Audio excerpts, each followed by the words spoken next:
Hello, Teacher Tribe. I'm Shauna, and I'm here today to help you make your techie, nerdy world just a little less frustrating. On this video, I'm going to be showing you how to find images for your virtual classrooms and apps, and how to prep and use them in your Google Slides and apps. If you find this video helpful, please click on the subscribe button, and I'll keep making more videos to help you navigate the world of tech. So let's get started. First, I want to introduce you to a handy-dandy website that I love called RemoveBG. I use RemoveBG to remove the backgrounds from the images that I find online, as well as images that I take to be used in my virtual classrooms and apps, and even in the worksheets and activities for my classroom. So to utilize RemoveBG, you can upload an image, drag and drop the file to the page, paste the image, or even just copy the URL of the image that you find on the web.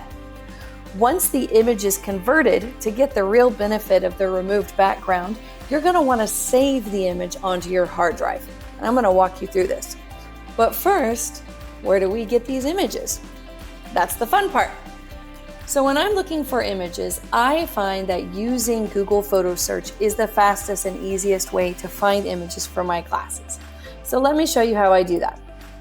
The very first thing I do is I simply type in what it is I'm looking for. So in this case, you'll see I am looking for an empty bookshelf to put in my Google Virtual Classroom.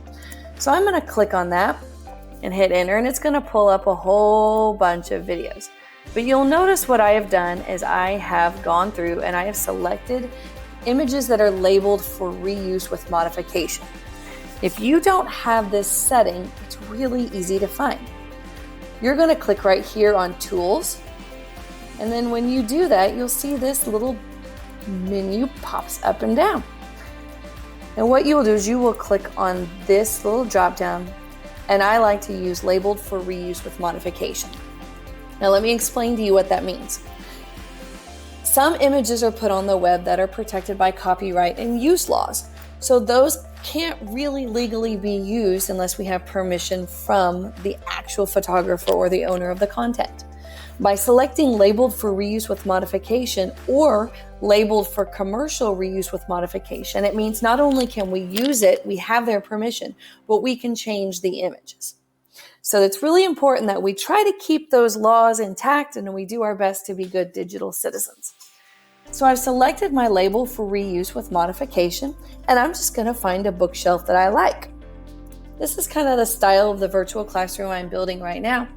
So you'll see I've got this on here, and we can't always trust that just because you see the check marks in the back that this is actually a transparent image. So what I'm going to do, I'm going to right click on the image, and I'm going to say copy image. Then I'm going to come over to my RemoveBG, and I'm simply going to hold down, you'll see it right here. I'm going to hold down Control+V, and that's going to paste that image into RemoveBG, and it's going to do its magic. So now I have an image with no background that I can easily click on download and download to my folders in my hard drive. You can search for just about any image online. It may take some time scrolling through things to find exactly what you want, but that's kind of the fun part of the distraction of finding these images. So you'll see I've been searching for a teacher desk for one of my classrooms. And the other thing you may want to be able to utilize is logos. If you're including logos in your classrooms or your apps, you'll also want to make sure you find the correct image. For example, I use Canvas in my classroom. So I did a search for the Canvas logo, made sure that I was labeled for use with modification, and I found the image for Canvas. I'm going to do the same thing again. I'm going to right click on this image and say copy.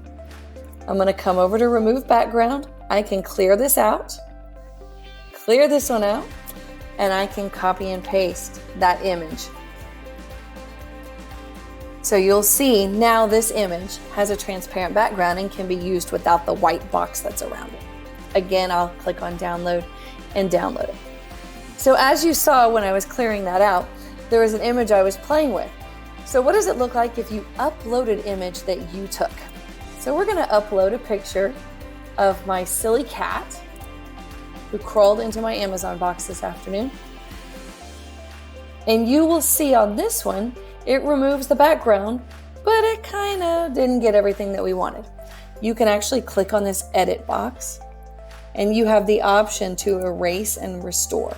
So by restoring, you are adding parts of the background back. So maybe I want to add this box in, but maybe I go too far. Oh, that's my floor.